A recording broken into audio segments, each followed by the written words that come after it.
sharing the recording today with some of our local schools and also some charity groups and our social medias as well. We really want to make sure that our professionals within our services are seen by as many people as possible to really inspire others into this profession. So I'm just going to give you a couple of housekeeping bits and bobs before we get started.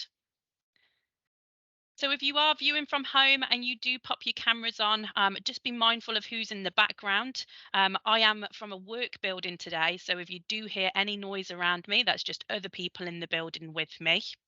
If you want to take notes, then please feel free to do so. However, this is just about getting to know some of our professionals today. All questions are welcome. So if you do have a question and you know how to utilize Teams, at the top of your screen, you'll see a little image that looks like a hand popping up. You can raise your hand and I can come to you and take that question. But also you can use the chat function. There's a little picture of a speech bubble, and it'd be great if you have any questions to pop them in there and our professionals can answer them for you as and when we go through. If our professionals aren't on the call at that time, then please still send us the question and we can send them to the professionals for you. Now, we do recommend that you pop yourself on mute whilst we're talking. Now, that's the little picture that looks like the microphone. So if you do come off mute and we can hear your background while somebody's talking, one of my colleagues on the call might just pop the mute button on there for you. As we've mentioned, we are recording this session, so if you don't want to be seen on screen, please keep your cameras off, but that doesn't count for our speakers. We do want you on the screen today so everyone can see who you are. So I'm just going to tell you a little bit about the session. So it is important that you know that we are representing the whole of Coventry and Warwickshire. So though myself, I come from Coventry and Warwickshire Partnership Trust, Coventry and Warwickshire Integrated Partnership actually is looking at University Hospital, also known as UHCW, Swift South Warwickshire Foundation Trust, George Eliot Hospital, and of course there's Coventry and Warwickshire Partnership Trust. We all work together, and between these 4 hospital sites we actually have over 20,000 staff between us, and we do work over 60 different locations. We provide care for over 1 million people in our local area, so the staff on the call today truly are the experts in their field. So if I just pop onto the next slide for you. Today, we are talking about therapies. And what do we mean by therapies? We're talking about allied health professionals. Altogether, there are 14 different professions, and allied health professionals are actually the 3rd largest workforce in the NHS altogether. They are mostly all degree level or higher professionals, and they all work professionally autonomously. AHPs are able to manage patients' care throughout the whole life course, from birth to palliative care, and their main focus is on prevention and improvement. I'm not the expert in the field, so I am going to be introducing you to some of these professionals today. So the first professional that I'm going to invite onto screen today is Nicola, who's going to be representing for us occupational therapy. So good morning, Nicola. I'm going to ask you first of all to introduce yourself and tell us a little bit about your profession specifically. Of course. Hello, good morning, everybody. My name's Nick McGarvey, and I am a clinical lead occupational therapist, and I work in Coventry and Warwickshire Partnership Trust in the community memory assessment and dementia team. And I have been working in mental health for quite a long time. So I'm very excited to be here today, and I love having the opportunity to tell people about occupational therapy. And I just wanted to start really by just wherever you are in your buildings, your houses, wherever, just to sort of have a quick think about what matters to you. So it could be just the first thing that pops into your head. Don't overthink it. May not be the most important thing in your life, but just something in your life that matters to you. It could be something that you do or something that you're part of, or anything at all, and just sort of hold that in your mind, and I'll come back to that towards the end of my small little slot today. So occupational therapy, what is it? So the word occupation is a little bit misleading because people think it's to do with getting a job, and it's not. So what we mean by occupation is all the things that we do every day, the big things, the little things, the important things, the things that we do automatically that make us who we are. So that can be, for example, getting up in the morning, being able to set a timer or an alarm clock, being able to get yourself into a shower, being able to cook yourself a meal, and all the things that are involved in that, from the energy to motivation to mental processing to physical skills involved in all of those things. And as occupational therapists, what we do is we work with people who have excuse me, have experienced like some sort of injury or illness, or some kind of sort of prevent a situation that they've encountered that means that they are unable to carry out some of those activities or those occupations daily. And that differs obviously from person to person. And a key thing really is that we work very much from a point of view of the person being at the centre. So we work with whatever is important to that person.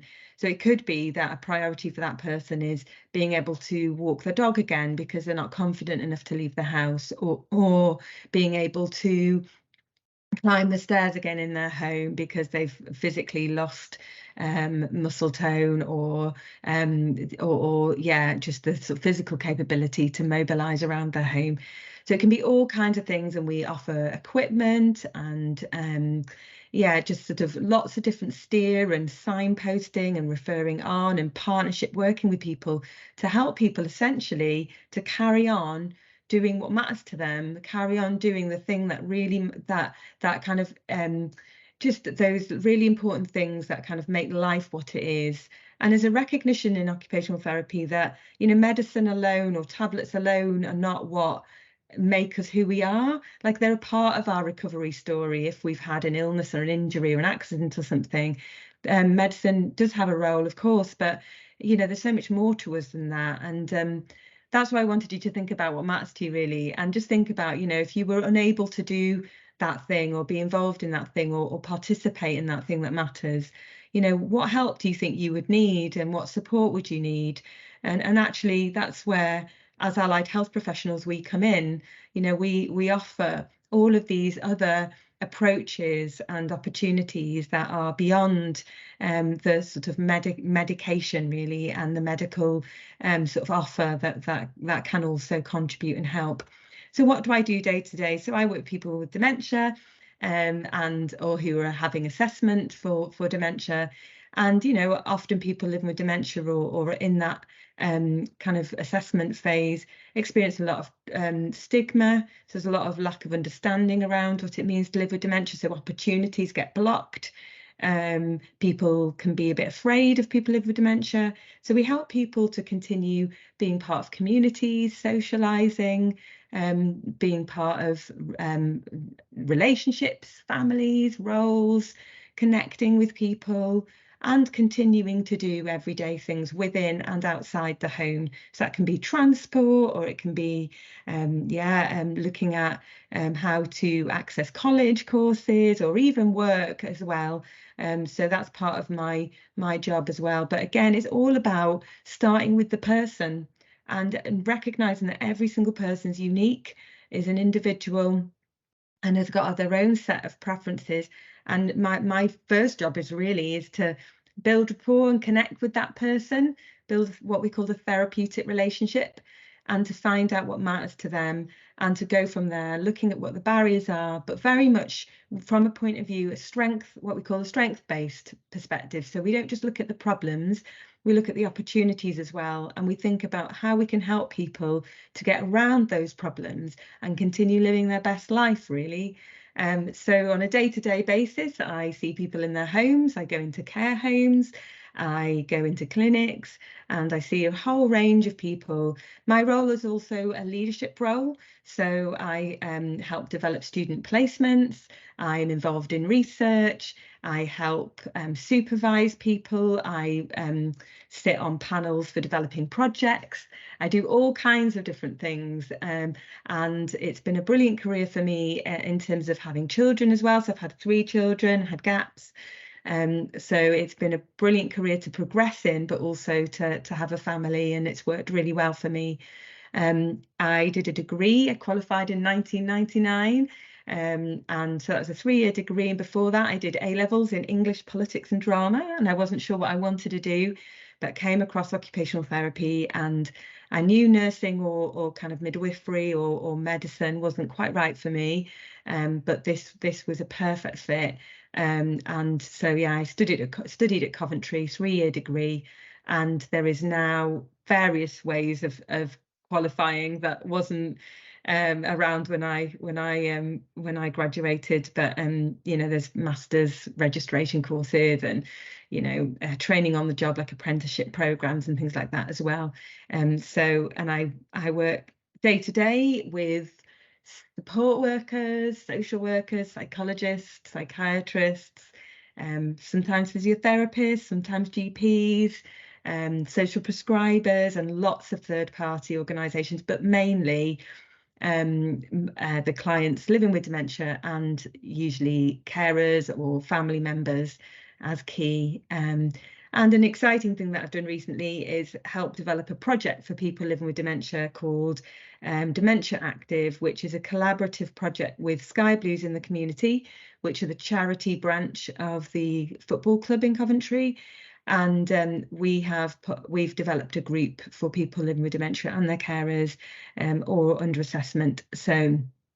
And it's a way for them to develop some peer support and connectivity within Coventry, because at the moment there's nothing that is kind of sporty and active. It's mainly kind of low key, sort of slower activities, if you like, that's an offer, or creative activities, which are great.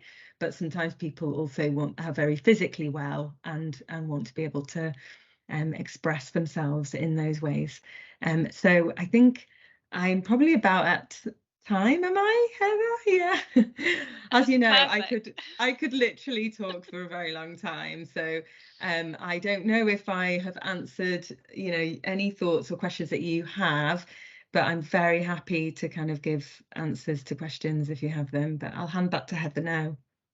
Amazing. Thank you, Nicola. I am just going to ask one myself. Would you recommend being an occupational therapist as a career for others, and why?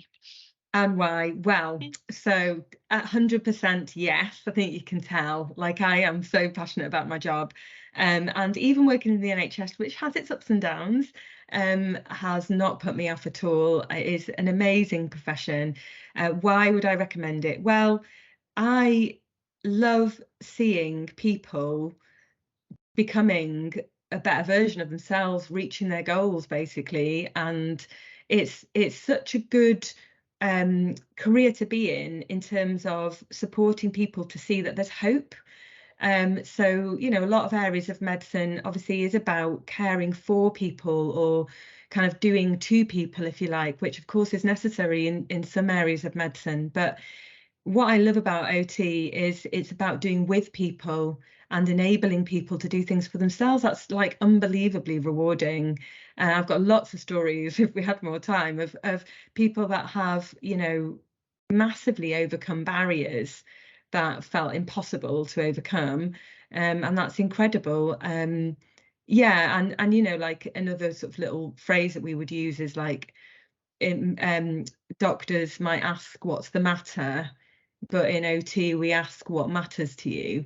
So again, coming back to that theme, and if that's for you, if you love empowering or kind of seeing people thrive, and that energizes you, to kind of equip people in different ways, then consider occupational therapy. It's a profession not many people know about, really. So yeah.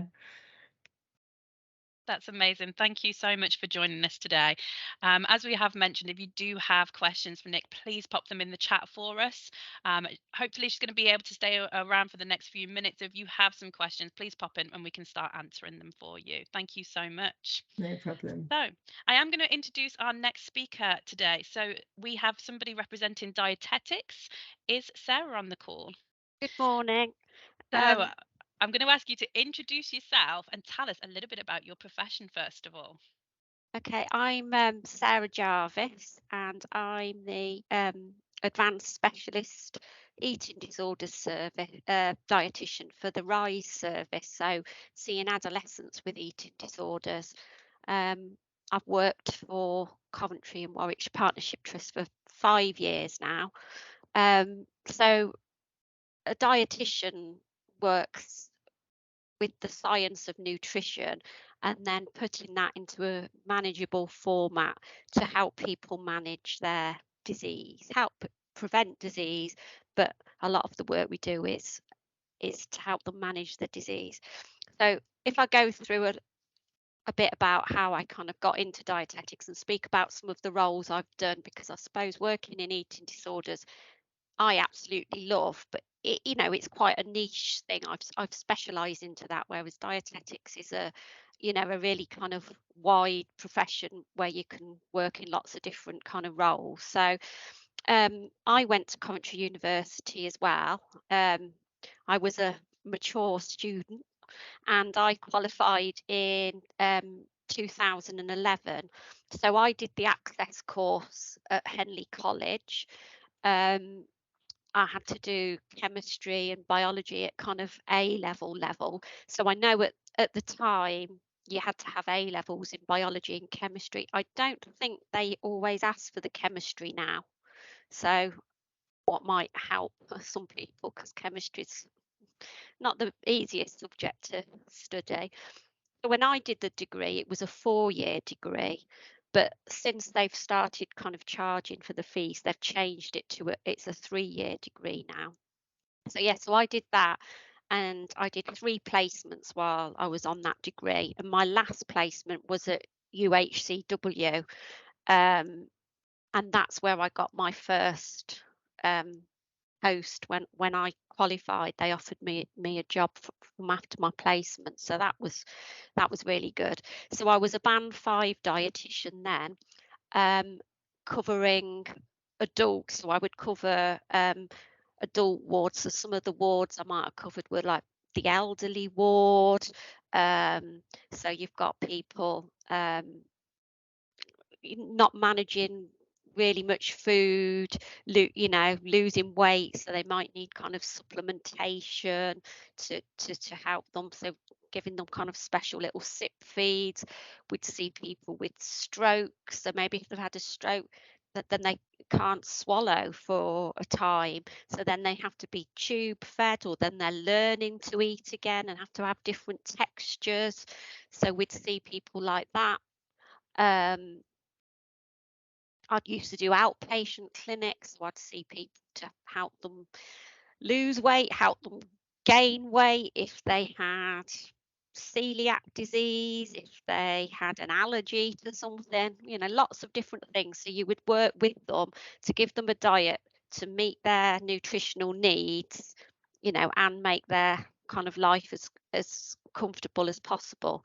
So after doing that for a couple of years, I then specialised and became a paediatric dietitian.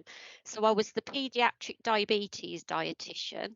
So that was for all children that were diagnosed in Coventry and Warwickshire, mainly with type 1 diabetes.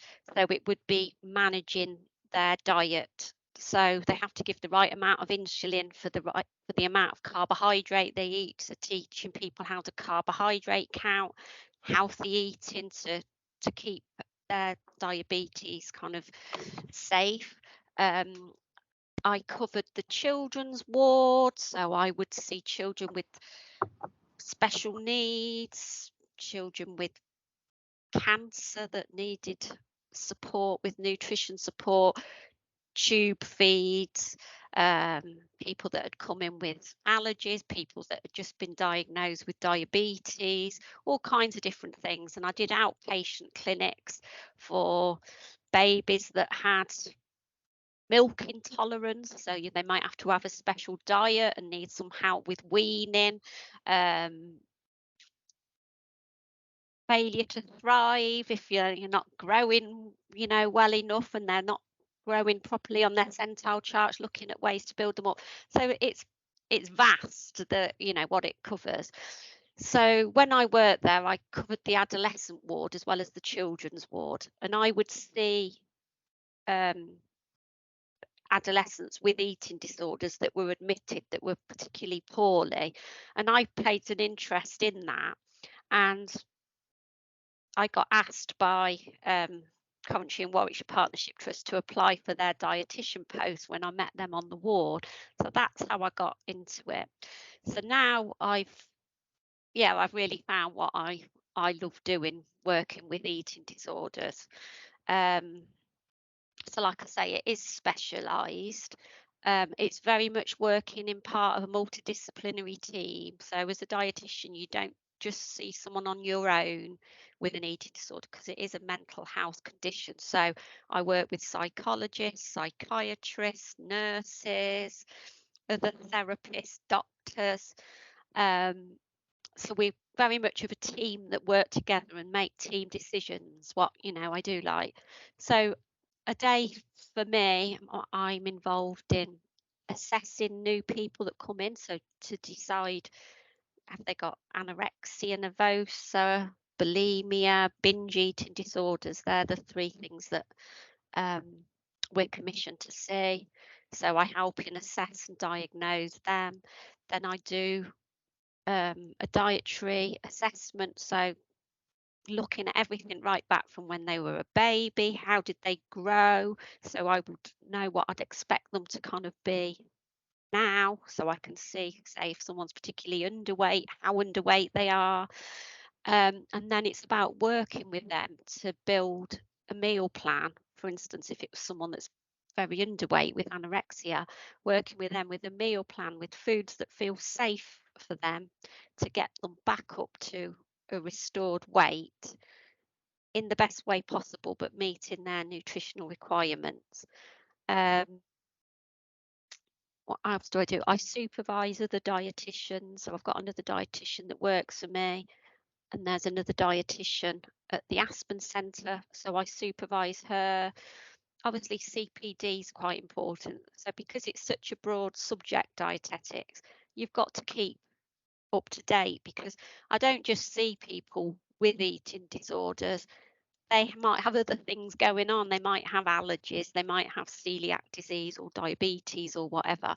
So you've got to be able to manage the other conditions alongside. So it's important to stay up to date. And Why I do would you quite. Oh, sorry, Sorry. Sarah. I was going to ask you, why would you recommend dietetics to somebody else? Well, what I love about my current role, and what I love actually about dietetics and working with children, is you see them get better. Your input, you see them, you can really make a difference. So working with someone with an eating disorder, to see them come out the other side and be able to go out for meals with friends and family, and be back in normal life, I find really rewarding. And I'd find that really rewarding on working on the children's ward, that your input makes them better. And I mean, I love it. I would recommend it. And that's the new thing I'm working on now for this year, is to start taking dietetic students in my service. So whether it would be part of a bigger project with UHCW, but yeah, because I was lucky enough to do on my A placement, I got to visit an eating disorders unit, and I think that sparked my interest. So I think, we need more dietitians coming into eating disorders. So that's the next thing I'm looking at doing. That's amazing. Thank you so much for joining us today and sharing your passion. We can definitely hear it. I'm going to ask if you've got time to stick around. If there's any Yeah, questions in the chat, if you'd mind answering them for us as well. And thank you so much again for joining us. all right, pleasure. So I'm going to ask for our next speaker, which is going to be representing physiotherapy. So is Natalie on the call today? Hi, yes, I'm here. Good morning. Good So, morning. Natalie, first of all, I'm going to ask you to introduce yourself and tell us about your profession. Okay, so my name's Natalie. I'm a physiotherapist.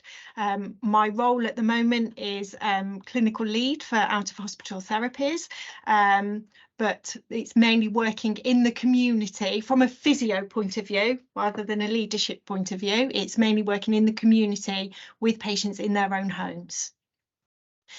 So physiotherapy is massive. So what I think most people imagine is those physios working at the side of a pitch, running on a pitch with their bag, treating a sporting injury.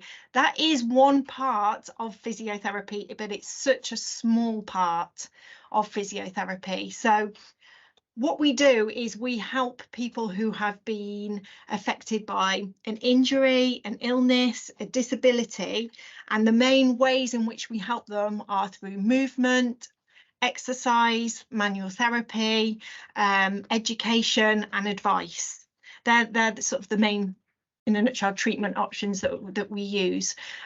We work with people of all ages, so right from newborn babies all the way up to end of life. There are three broad areas of physiotherapy. So you've got musculoskeletal, which is your stereotypical working with people who've, injured their back, knee, shoulder, that type of thing, where they go in, people would go into an outpatient clinic and have treatment. You've then got your area of respiratory, which I think is probably the least well-known area of physiotherapy. So we work with people after they've had major surgery. We work with people on intensive care, helping them to maintain their airways. You've then got the element of people who have cystic fibrosis, who need that sort of manual therapy on their lungs regularly to help keep their chest clear. So that's an area of physiotherapy people are not always aware of. And then there is the area of neurology, which is the area that I mainly used to work in, which is so people who've maybe had a stroke or who've had a head injury or who have a progressive disease like multiple sclerosis or Parkinson's disease, and it's working with them to enable them to be as independent as they possibly can, to regain movement and so function. And when I say function, I mean it's quite often working quite closely with occupational therapists so that they're using the movement and the strength they may have gained to be able to go into the kitchen and do things for themselves, or to be able to walk that bit further. We very much work with patients at the centre, so working on what matters the most to the patient, and then sort of working on aims and targets based on what the patient wants to achieve. So yes, so as well as being a physio working with patients and people, you can work in education, you can work in research, and you can work in service management, which is a direction that I've started to go in myself now.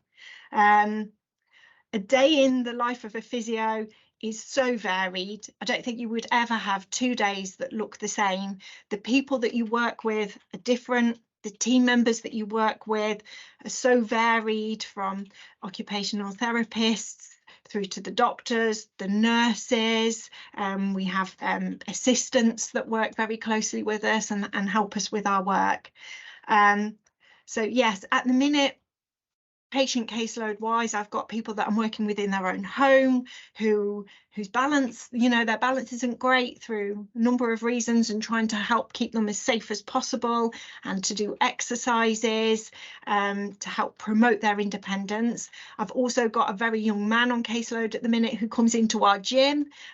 He had a spinal injury, so we're actually working on trying to get him walking again. So it's so varied. how did I get into my profession?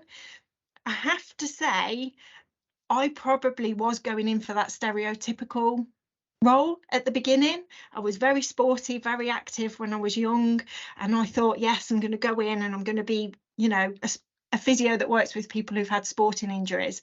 But actually, when you do your degree, that's such a small element of it that it opened my eyes as to what was out there. And I went into the NHS and did my rotations in all of the areas as a junior. And the area that I really loved was working in neurology, because I just found it really rewarding. So people who've had this massive change, they'd had a stroke, had this massive change to their abilities, to then be able to work with them to regain some of what they'd lost. And it was just so rewarding, and I really enjoyed it. And then, yeah, my path is, I then moved on to working in the community, and I've now moved into a leadership role. How you get into physiotherapy, it is a degree. You do need a degree. The way I had to do it was through A levels and then went on to university. There are other options now. We currently have some of our assistants who are doing an apprenticeship, so they're being supported to get their physiotherapy degree whilst they're working. So there's lots of different options now for people to get into the career. And would I recommend this job to others? Absolutely. I love my job. I love how varied it is. I've loved every one of my roles working through over the years. It's offered me flexibility when I've needed it for having a family, and then I've been able to grow and develop after coming back to work after, you know, having my family as well. So yes, absolutely, would definitely recommend it as a career. That's amazing. Thank you so much, Natalie. And again, as somebody else sharing the amount of passion they have for their career today. If there are any questions in the chat, if you could just answer a couple of them, or if there's any after Natalie goes, as she's seeing patients today as well. I think I might have just seen a hand. Is there anybody waiting? I think it might have been a clap. So thank you so much, Natalie, for joining us today. And please keep asking those questions in the chat if you have them. So I'm going to ask if our next speaker is here today representing podiatry. Is Alamin on the call, please? So my name's Alamin. I'm a podiatrist. My current role is as advanced podiatrist and team leader in diabetes and wound management. So what a podiatrist is we are lower limb specialists. So say from hip downwards, we deal with any issues from there. Primarily in NHS, we stick to foot and ankle. Unofficially, we're known as, say, foot doctors, or, you know, the footman you might hear, or it was used to be called chiropodist before, but we're a lot more medical now, so the terms changed so that we're more uniform around the world. So around the world, it is podiatry. So it's a profession that not many people are aware of, or they have a misconception of, like we might just be, say, the old chiropodist term, we may just be doing nails or whatever, but it's a lot more to that. So as a podiatrist, we cover many aspects of care. So we can go from doing dermatology, we can go to doing biomechanics and musculoskeletal conditions, working very closely with the physios to create treatment plans to get people back to walking, to relieve their pain in their foot and ankles, or making insoles to help them walk easier, which then helps, you know, other areas such as their knees and hips, etc. So we could potentially do steroid injections as well, ultrasound guided. So we look into that aspect as well. We can then do specialist wound care. So we work very closely alongside the nurses. So we go from doing sports injuries and walking problems to these gruesome wounds, which isn't as nice. But if you like gore and you like getting stuck in with things like that, it really is interesting. So the nurses may say they be looking at the wound every couple of days, and then we'll see the patient every 3-4 weeks for possible surgical debridement. or just normal debridement. So that's just using the blade to cut away any hard skin or callus, to help facilitate that wound healing. Give them advice on specialist dressings that they can apply, and on the regime. We do a lot of offloading, so the wound care ties in with our biomechanics and how we might, say, develop an insole in our lab. So we could potentially heat mold them to offload pressure from certain areas, which ties in, different parts of our jobs together. So we then obviously look at the dermatological side of the foot or lower limb as well. So we're looking at skin lesions, helping dermatology with that, and sometimes we are the first port of call for these lesions. We do routine podiatry, so that could just be specialist nail care if the patient is unable to do that, or they're very frail and unwell with their comorbidities, high risk of injuring themselves if they were to do them themselves. So it is very varied. That's just a small sort of snapshot of what we can do. We also do minor surgical procedures.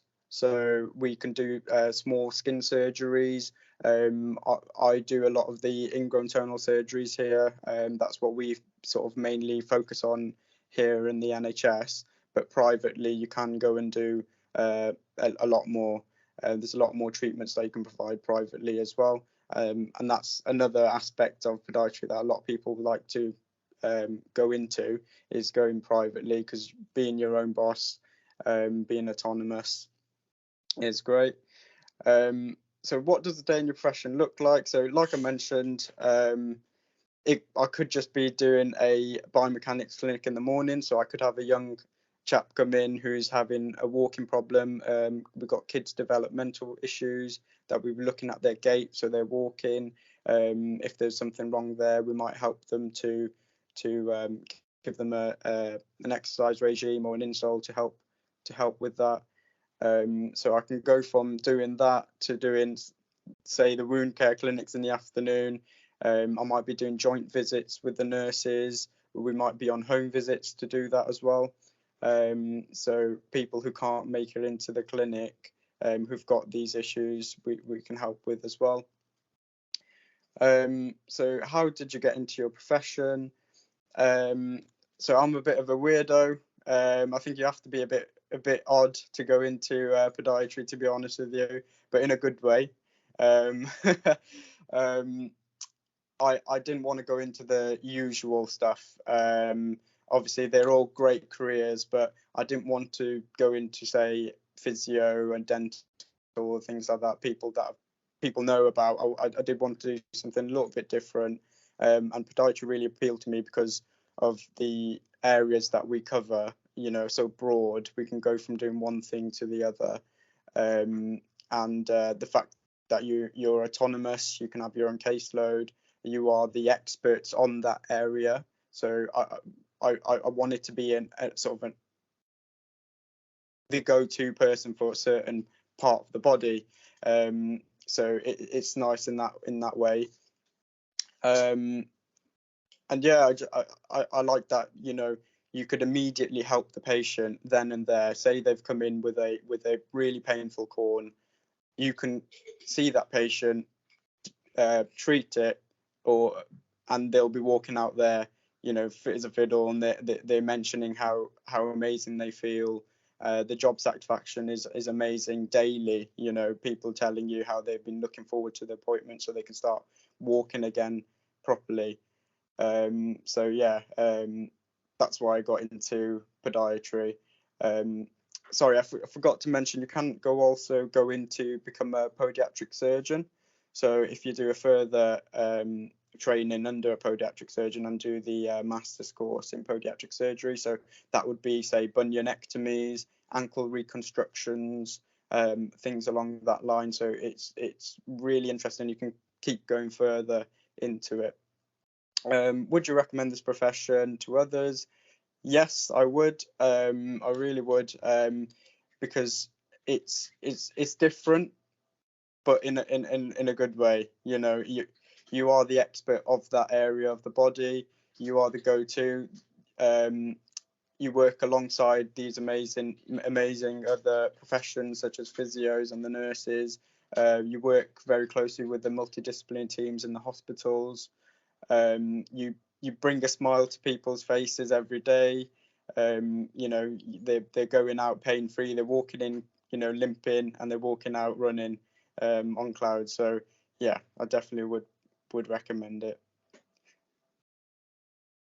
That's amazing, and thank you so much for joining us today. It's really opened my eyes to podiatry as well, and how wide a variety your day is actually going to be. If anyone's got any questions, again, please pop them in the chat for Alamin, and if Alamin's got a chance to stick around and answer a few questions, that would be amazing. So thank you so much. Yeah, no problem. Thank you. I'm going to move on to our next speaker, who's going to be representing music therapy. So is James on the call, please? Hello, good morning. Good morning, James. I'm going to ask you to introduce yourself and your profession, please. Yeah. So my name's James Duggan. I'm a music therapist. Sometimes it's called music psychotherapy, but for my role, it's called music therapy, and I work full-time for the Trust. Amazing, thank you. And can you tell us what a music therapist is? Yeah, absolutely. So music therapy is very specialist. So I'm sure there's probably quite a lot of people who might have a little bit of an understanding, but maybe don't fully kind of understand the depth of the work. So I suppose the long and short of it is music therapy is a specialist therapeutic intervention, often associated with psychology because we work psychologically. And really we use live musical play and musical performance in various means to support people to meet therapeutic goals. So it's really wide ranging. We do things like therapeutic songwriting, we do improvisation, and I suppose the fundamental theories that underpin it is the idea that music is a language, music is a communication, and within a therapeutic setting, music is an incredibly valuable therapeutic tool to support people to kind of explore their emotions, explore relationships, maybe explore hardships they've had in their life, and through music we can bring that kind of to the surface, and that offers us a means to look at it and help people kind of meet personal development goals through that process. Amazing, thank you. And what would an average day look like for you as a music therapist in the Trust? Yeah, of course. So I work full time for the Trust, but I've actually got two different jobs, both music therapy. So I work as part of one of our community teams for adults and adolescents with learning disability, but I also work for our inpatient service. So I suppose over the course of a day, I would probably see anywhere from between 2 and 4 patients or clients for sessions. And that could be working with a range of issues. It might be working with trauma, it might be working with communication, it might be working with emotions or mental health. And as well as that, I would usually attend various meetings. So music therapy is part of what we call our multidisciplinary teams. So most days I would attend at least one multidisciplinary meeting. So that could be just for one patient, or that could be for a whole ward of people I'm involved with supporting. We might attend safeguarding meetings. I do lots of training for staff about music therapy, and also I might do indirect work as well. So working with care teams. A lot of all the individuals I support at the moment have learning disabilities or autism or both. So I do a lot of work with kind of care teams around individuals to support them to kind of bring music into their lives and find other ways of using music as a means of communication with them. Amazing, thank you. I'm going to ask James, could you tell us a bit about your career pathway? So how did you get into music therapy from the very start? Yeah, absolutely. So it's probably a bit different from lots of other healthcare pathways, I imagine. So my background is unsurprisingly as a musician. So I've been playing music since I was a young child, since I was about 7 years old. I play a whole range of instruments. But I trained at what we call, so there's a specialist type of university you can go to if you want to train in musical performance rather than kind of study music theory, and they're called conservatoires. They're really specialist. They only take a very small amount of people each year. So I attended a conservatoire in Cardiff, and I did a 4-year degree in jazz saxophone. So at the time I didn't know I was going to become a music therapist. I wanted to become a freelance professional musician. So I trained there. I worked as a jazz musician for a couple of years, but whilst I was doing that, I started doing some community outreach work with a charity, which was kind of, I suppose the premise was it was bringing the creative arts to people who may not be able to access that. So I did a lot of work with people with learning disabilities and autism of all ages, and I just saw the profound difference that music could make to them. So kind of then I hadn't heard about music therapy at the time, and I started kind of looking into it, and I thought, you know what, it'd be great if I could continue to use some of these skills I've got, but actually transfer that to in a more kind of formal healthcare setting. And lo and behold, I discovered music therapy. So then I trained as a music therapist. So in order to become a music therapist, like any art psychotherapy profession, you have to do a master's. So I did a master's in Bristol, which was part-time. So that's a 3-year training course, and that gives you all the necessary kind of skills. It gives you the therapeutic and psychological underpinning that you need in order to train as a music therapist. But also, whilst you train, you also undergo personal therapy yourself. That's a really important part of the process in order for us to understand how people are going to access and some of the challenges and barriers there are to engage in therapy. We also need to undergo therapy ourselves, and also to develop kind of really important reflective practice skills. So I did that, and then when I qualified, I worked freelance for a while. So lots of music therapists work freelance. However, there are contracted posts as well. There's probably not as many posts in the NHS as there are maybe in like the private and the charity sector, but it's certainly growing at the moment. There's much more funding available for it than there used to be. So I worked going into special schools for about 6 or 7 years, and I joined the NHS 2 years ago. Brilliant, thank you. And I'm going to ask one last question. So would you recommend music therapy as a profession for another person? So absolutely, I love my job. It's a lot of training because it's so specialist. So you do need to have quite a high level of musicianship on at least one instrument. You need a degree as well as to do a master's. So unfortunately, it's not cheap. I think there is a bit more funding available than there used to be. So if anyone's interested, you could certainly look into that. There's lots of information on the British Association of Music Therapy website. If you type in BAMT, you'll find it online. There's loads of information there. But absolutely, I suppose all I would say is you need to be prepared and willing to learn a lot about yourself. We have to undergo therapy ourselves. For some people, that can be quite a challenging process depending on what's happened in your life. So I'd probably just suggest you need to bear that in mind. But I feel very lucky to have my job. It's very rare that I wake up and don't want to come to work. And certainly for my role at the moment within the NHS, I see the really profound difference it makes. So yeah, I love my role. That's amazing. Thank you so much for joining us today, James. I'm going to ask if anyone has any questions, please pop them in the chat for us. And if James has a few minutes to stay behind and answer any of those questions, that would be amazing.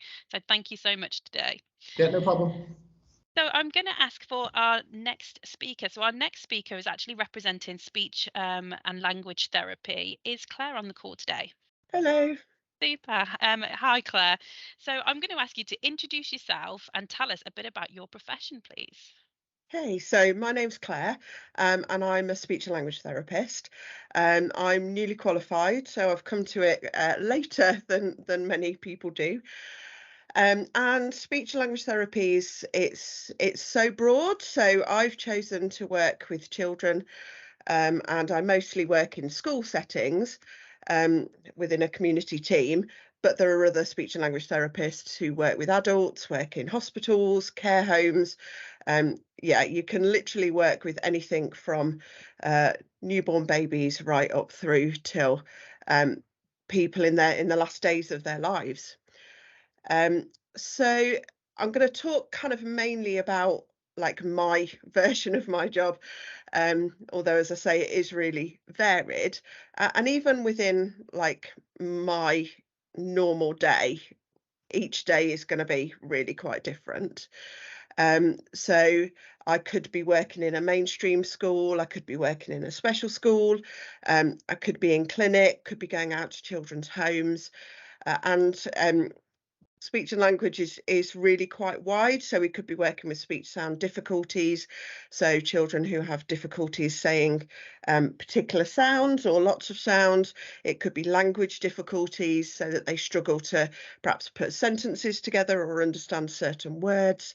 We work with those who stammer. and also some SRTs work with those with eating and drinking difficulties as well. The children that I work with could have autism, Down syndrome, cerebral palsy, various other issues, or they could have no particular issue and actually their speech or their language is their kind of main difficulty. Each day for me is different and I'm in different schools each day, but a normal, I'll give you my Monday just as an example. So I arrive in my first school in the morning, do the basic admin things like checking my email, get everything that I need out for my sessions. And then usually my morning is reviewing previous targets. So I'll probably see 2 children. If the children aren't if they struggle to come out of class and be with a different person in a different place, then one of my assessments might be going in and just observing the child in class, trying to interact with them, talk to them, see what they can or can't do, and chatting to school staff. But then, for example, my second appointment might be bringing a child out and doing some one-to-one work with them, sort of specifically on their targets. And then at the beginning of each session, I would be chatting with either the teacher or the parent as to kind of how the child's coming on and what their difficulties are at the moment. Parents come to some of our sessions, but certainly not all. They're invited to most of them. And so it's great when a parent can come, because then we can we make sure we've spoken to everybody really that's key in that child's life then. Lunchtime, I often swap school. And so I'll drive on to my next school, and often in the afternoon I have therapy.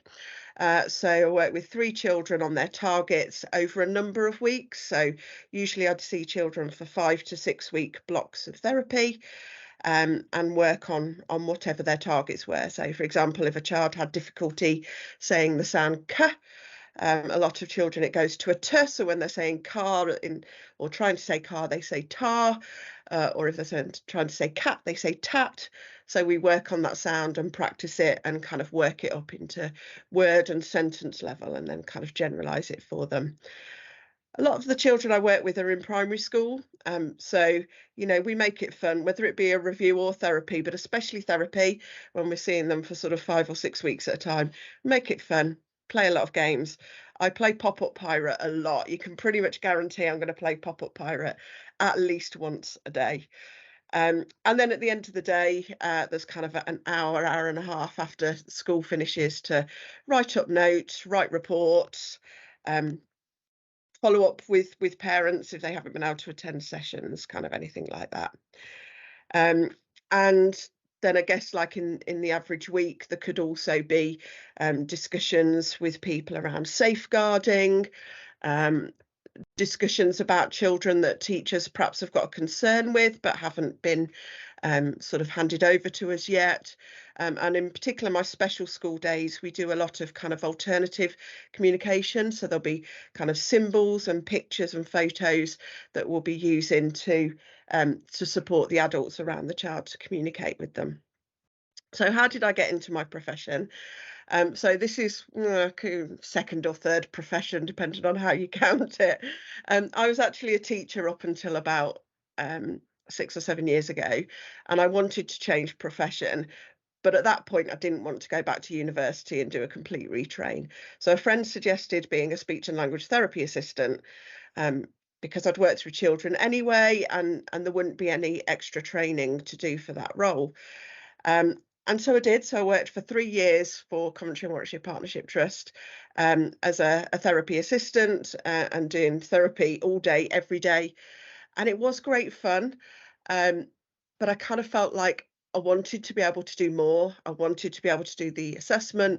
I wanted to get into the eating and drinking difficulties and all of that. So I then applied to university.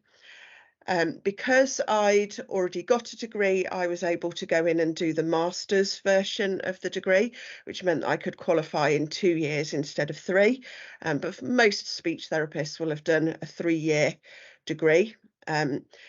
It's one of those professions that people do come to at any time. So you find at university, even on the undergraduate courses, there's a whole range of people, from people who've just finished their A-levels to people who've come to it later on. So I actually completed my degree last year and am now back working for Coventry and Warwickshire Partnership Trust as a therapist. And would I recommend it? 100%. I think partly just because I enjoy it. I do truly enjoy it, and I enjoy pretty much every day. But also communication is so important. And I guess probably if you haven't had any kind of difficulties yourself, the best way to think about it is if you're going to a foreign country where you don't speak the language and they don't speak your language. So I was in Turkey in January, and we arrived at the airport knowing that we'd got to get a tram from one place to another, and we didn't know how to buy the ticket, and the ticket machine was in Turkish. So that was difficult for a start. And then when we got off the tram at the far end, we didn't have any internet. So I basically knew that the hotel was near the sea, and we just kind of had to walk in roughly the right direction. And eventually we found someone that spoke English. So we were able to then kind of ask properly where our hotel was. But if you can't communicate, it's scary, it's frustrating. If people don't understand you, then even if you can communicate, but they don't understand you because your speech is poor, then it's really difficult to kind of have relationships with people and to just navigate daily life. So being able to kind of make that difference for people, to allow people to communicate that otherwise couldn't, is massive. It makes a huge difference to people. And I also love it because it's just so varied that I can be in different kinds of schools. Mostly, as I say, I work with primary, but I could be working with preschool children or right up to age 18. And in the profession generally, if children isn't what you want to do, you can be working with adults in all kinds of different settings as well. So it's a lot of fun. It's an opportunity to really get to know people and to really make a difference in their lives. That's amazing. Thank you so much, Claire, for joining us today. And if anyone has any questions about speech and language therapy, please pop them in that chat box so Claire can have a look and hopefully give you an answer. Thank you so much again, Claire. So I'm going to ask if our next speaker's here to represent drama therapy. Is Rebecca on the call? Hello, Rebecca. Thank you for jumping on a little bit early. So Rebecca, if you wouldn't mind introducing yourself and telling us a bit about what your career is. Yeah, of course. So I'm Rebecca. I work currently in Coventry CAMS, in core CAMS. I am very recently I have been working there as a CAMS practitioner / drama therapist, but very recently I have changed roles, and now I am the drama therapist for the team in Coventry, which is really exciting because I get to just fully use that in my day-to-day kind of profession. Which is really exciting. So drama therapy, I'm not sure a lot of people have kind of heard of it, but perhaps don't fully know kind of what it is. I know a lot of people have probably, heard around kind of like art therapy and creative therapies. So it falls under that umbrella. Drama therapy is a type of psychotherapy, and we are registered with HCPC, which is Healthcare Professionals, and also with BADFA, which is the British Association of Drama Therapists. So that's kind of the umbrellas that we fall under. So we can work with a wide variety of clients. So obviously children, drama therapy can work really well with. It can also work with adults with learning difficulties. It can work with I've had experience of kind of working with patients with dementia and also patients with brain injuries as well. It can be really kind of a good piece of work to be able to use with a wide range of clients. So just to give a little bit of introduction of what drama therapy is, it's kind of a similar to art therapy, really. It's a form of psychotherapy that uses drama materials and art materials to help people to express themselves in that space. And what I really love about having that in the core team in Coventry is kind of a real alternative form of therapy from CBT and that sort of thing. It's kind of a different approach, which I think is really important for young people to know there's an access of different sort of therapies that are available to them, because one box doesn't fit all, and I think it's nice to be able to have that flexibility within the team. And certainly I work with a lot of young people that perhaps, you know, want to work on their mental health but don't know how to express themselves or don't know how to speak about that. So drama therapy allows a lot of distance in that space, so we can use materials such as art materials or mask work. A lot of the time I can bring in, you know, story work if there's a certain theme. For example, if there's something like bereavement, you know, we can pick a story that might look into things around that theme to allow that young person safety to be able to work on that within the space. So it does give that opportunity. We can do things like role play and certainly kind of like embodiment and that sort of thing, and bring like sculpts into the room as well. I know that a lot of the young people that we work with, sort of adolescents within CAMS, sometimes get a bit worried around the word drama, meaning that they're going to have to come into the space and they're going to have to just stand up and do some acting, which isn't the case at all. It's kind of just very flexible. And I've kind of had a lot of questions asked, you know, I've had even before if it's like therapy for actors, which was quite a funny one to hear. But yeah, it's kind of very flexible, that, you know, it can be really helpful for people that have an interest in kind of being creative, but need that kind of distancing as well.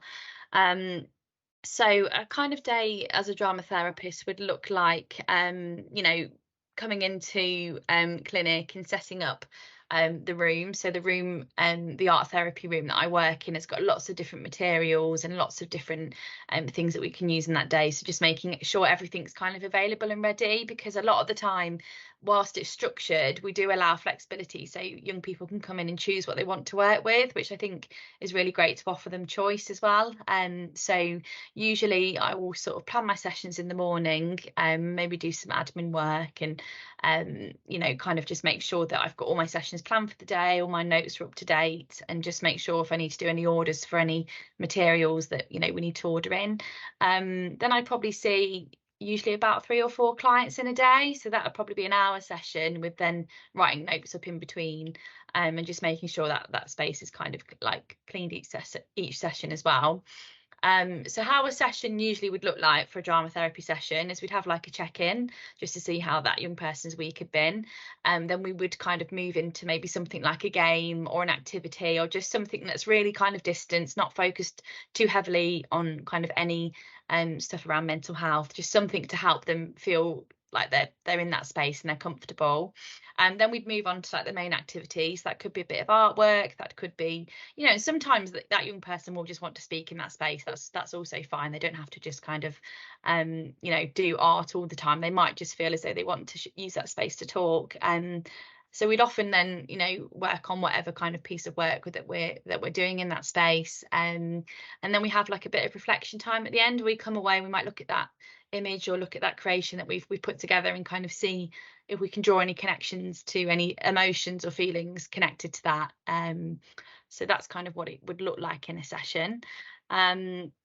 So kind of how get into a professional drama therapy. So it's a master's degree level drama therapy with having to kind of do a BA before. So I originally did my undergrad in drama, mainly because I didn't know what I wanted to do at uni, and I really enjoyed drama myself. It helped me quite a lot with my confidence and just having a space to, you know, be able to express myself in a different way. So I did drama as my undergrad, and then we had somebody come in and do kind of a session on drama therapy, and I thought it was amazing how we could utilize the skills in drama to be able to actually help people. And so I was kind of really interested in kind of doing that. So I went away, and they really encourage you before the course to get a few years experience of kind of working in different environments with different you know, with different kind of caseloads and that sort of thing, and building up your experience within that before actually applying for the course.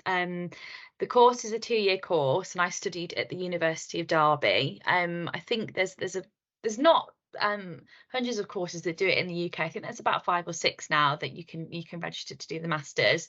But the masters is great. It's a 2-year masters, and a lot of that is quite practical. So you'll go on placement, and you also have to kind of go through your own therapy as well, which I didn't really think that I needed at the start. And at the end, it was something that I couldn't really live without now, because it's something I think as a therapist is really important as well, to be able to have that space. And that was something they really encouraged during that during the masters as well.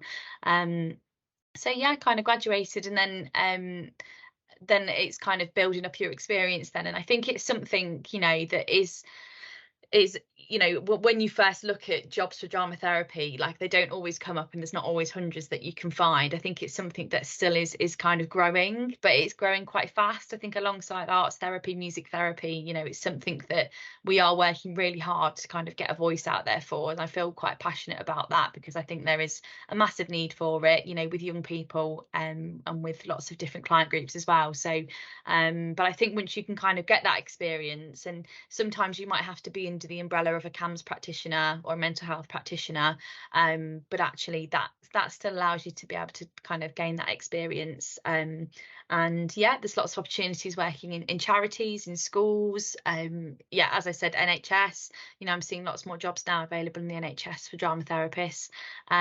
So there's lots of different opportunities for different places you can gain experience. So yeah, that's a little bit of an overview, an introduction to drama therapy.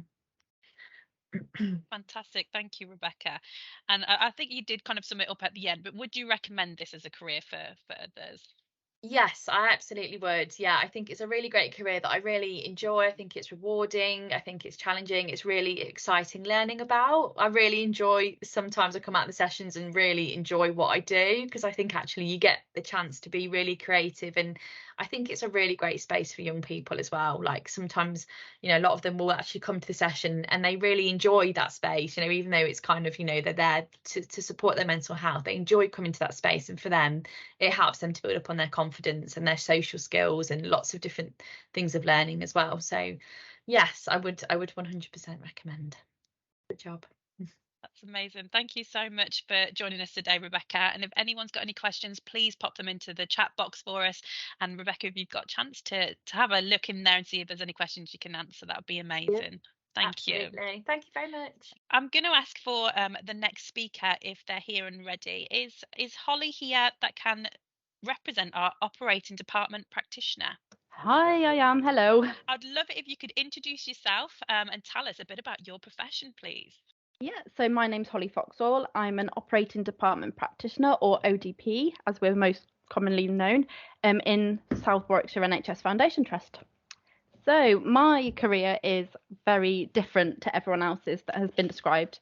We are one of the latest AHPs to join the AHP world, and we are very, very clinical practitioners working in theatres. So our role is split into 3 areas: anaesthetics, surgery and recovery.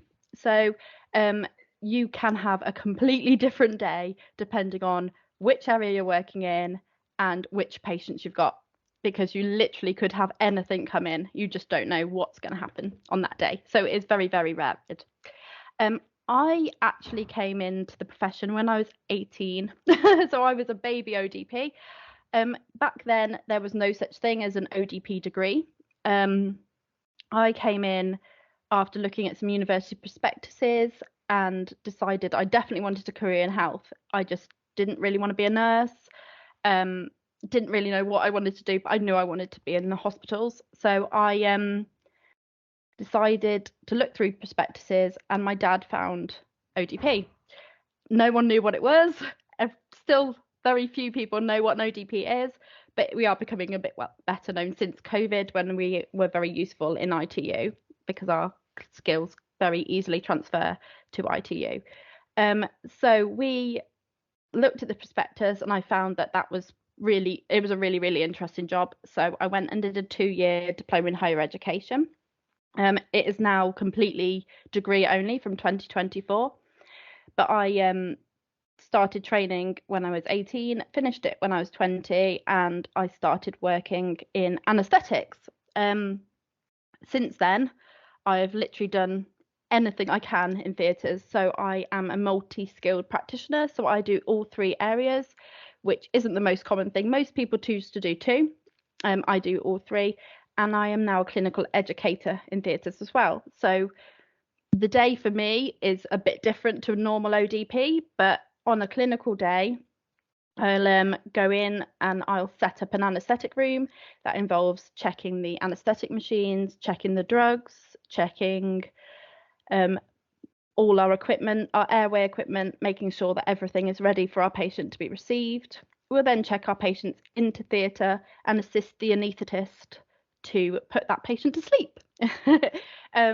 So obviously that's we have to be really good at communicating and creating a rapport with that patient very, very quickly, because you have literally 5 minutes to make sure you can get someone to trust you to look after them whilst they're asleep at their most vulnerable. It's a very scary place for a patient to be. So we are that person that they can hold their hand and look after them whilst they're asleep. As an anaesthetic ODP, you'd spend the whole case working with that patient and that anaesthetist until they wake up. So during their sleep, we look after them, provide anything that the anaesthetist would need, and we keep them warm. We make sure all their normal functions are working correctly. And then we wait till the end of the procedure, where they will hopefully wake up absolutely fine, and we will assist in that process as well. That's obviously the more dangerous time is waking up because of issues during surgery, etc. But 99.9% our job is perfect all the time. I have done surgery, so surgery is a different day. You'll come into work, you will set up an operating theatre, check everything's working correctly, and then you will provide assistance to the surgeon during the procedure. So your patient will come in, you'll set up your instruments, and then you help give the instruments over. That can be split into 2 roles again, so it gets very confusing at that point. You have circulating and then scrub, but the scrub practitioner is the one that is sterile, hands washed, in the blue gowns like you see on telly, with handing surgeons the instruments and assisting with retraction of skin, things like that. You'll make sure that all the counts are correct, nothing's been left in the patient, and that's your responsibility to ensure that everything is correct during the procedure and that you can anticipate the needs of the surgeon. The final part we do, without extended roles obviously, is recovery. So once the patient has come round from their surgery, you then take care of the patient independently. So as an ODP or an anaesthetic nurse, recovery nurse, whichever, we work very, very closely with nurses. We have you take the patient into recovery and you provide pain relief, anti-sickness, all the things that they need to help them recover and be able to go back to the ward to ensure that they're all pain-free and happy. It's really, really good actually when there is no issues and you can just go straight back to the ward and see the patients go back and safely. There are lots of further opportunities in ODP, so now you're going to find it's definitely much more improved since I was a student, but you've got things like your enhanced scrub practitioners, so you've got ones that actually physically assist the patient with the surgery.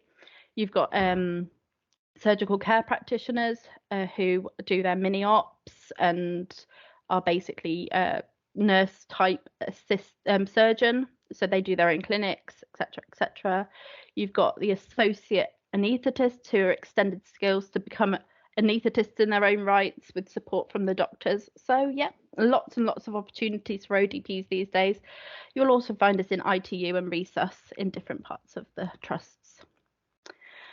Where else? That's absolutely brilliant. Thank you, Holly. I am going to ask you a question. Would you recommend this career for somebody else? Yeah, so this is a really different career. You either love it or you hate it. So it's something you really need to experience. It's definitely very varied, very quick paced. You get to treat lots and lots of patients. So that's a nice thing. It's treating them in a different way, but you know that you've probably solved 10 people's issues in a day just on one list for some cases. So it is really, really interesting. Get to see lots of anatomy and physiology if that's the kind of person you are. There is lots of blood, gore, everything like that as well that goes along with it, but if you can deal with that, you can deal with anything. We talk about it during lunch. Oh yeah, and everyone's like, oh no, but we just talk about it. It's not really a thing for us. But yeah, definitely a career to do. Just so many options now. Apprenticeships are the way forward, I think, in ODP. We've got lots of CSWs now who are coming into the ODP world through apprenticeships.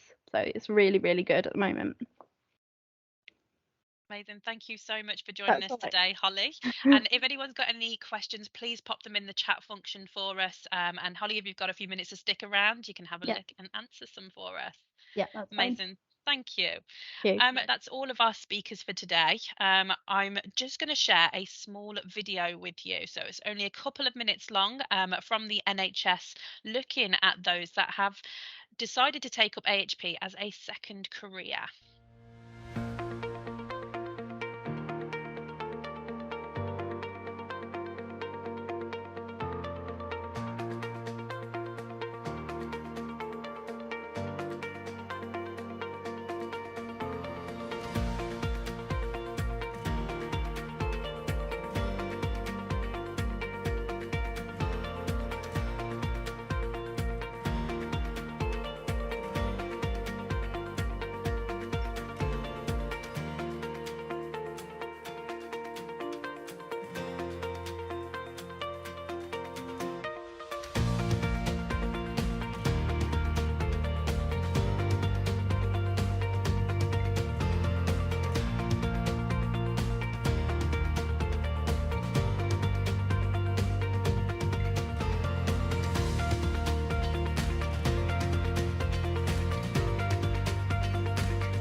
With the careers change, I think that very short video was amazing, explaining that there are so many career choices within allied health professionals in those therapy roles. And I think one thing that I've really heard from today's speakers is the amount of passion each one of them's had for their role. The speakers have told us around how their job specifically is making a difference to our local community, and how much of a wide variety there is in the allied health professions world. Now, for our local NHS organisations, as I've mentioned, it's Coventry Warwickshire Partnership Trust, University Hospital, Coventry and Warwickshire, South Warwickshire Foundation Trust, and George Eliot Hospital. We all offer work experience opportunities. So if allied healthcare professions is something that you are really excited about, something that you know is going to be your passion, but you want to know what that looks like, we'd really encourage you to look at work experience as an option, spending a couple of days within one of our departments, looking at what that might mean for you in your future. So we have popped an email address up there on the screen. I'm also going to ask just a member of my team to drop it into the chat box as well. So if you email that work.experience@covwalkpt.nhs.uk, that does go to Coventry and Warwickshire Partnership Trust straight away. But if you are interested in a specific area or location, we all work so closely, we can share that with the other hospitals for you. A massive encouragement is to also go and look at NHS jobs. If you're thinking about this career choice, please go and have a look at what the job description looks like. What are the entry requirements for those positions? What might a day in your world look like if that's a chosen career for you? So NHS jobs is an amazing platform to think about what steps you might want to take next. As a couple of our speakers also mentioned, that might be working in an assistant role, so a therapies assistant. So we have a lot of staff that start in therapy assistant roles and then move into our degree courses, especially through apprenticeship. So as Holly's just mentioned, and a couple of our other speakers, apprenticeships are definitely moving forwards in the NHS. There are lots of different apprenticeship opportunities with the NHS. We've just taken one recently in Coventry and Warwickshire Partnership Trust, which is actually the first Therapies assistant apprentice that we've actually had within our community settings. But I know the other local hospitals and community trusts have also taken up some very, very successful apprenticeships within allied health professionals. If you do have more questions for us that you haven't managed to ask today or pop in the chat, I'd strongly encourage you to send us an email. So we've popped our email on there and we'll pop it in the chat as well. So talentfulcare@covwalkpt.nhs.uk. Again, if your question is specific to one of the other local NHS organisations, please still send it to us and we'll forward it on for you to the right teams. We do have representatives from all of the hospital sites on the call today. So again, if you want a question answering today, please pop it in the chat.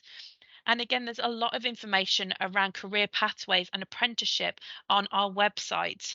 So we'll also pop a link into the chat for you today.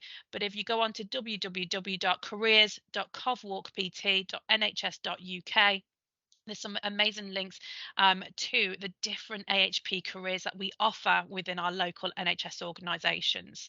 Today, we've managed to speak to 9 amazing speakers out of those 14 professions, but we do cover all of them in our local hospital trusts. So please keep watching this space. Please stay on and ask any questions if you choose to.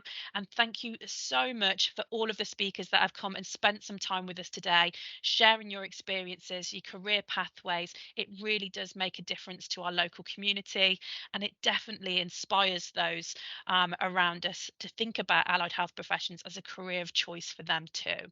Thank you for everyone that's come on the call today as well, just to listen in. If it has sparked an interest, please go and research, please ask us a question, and thank you so much for coming.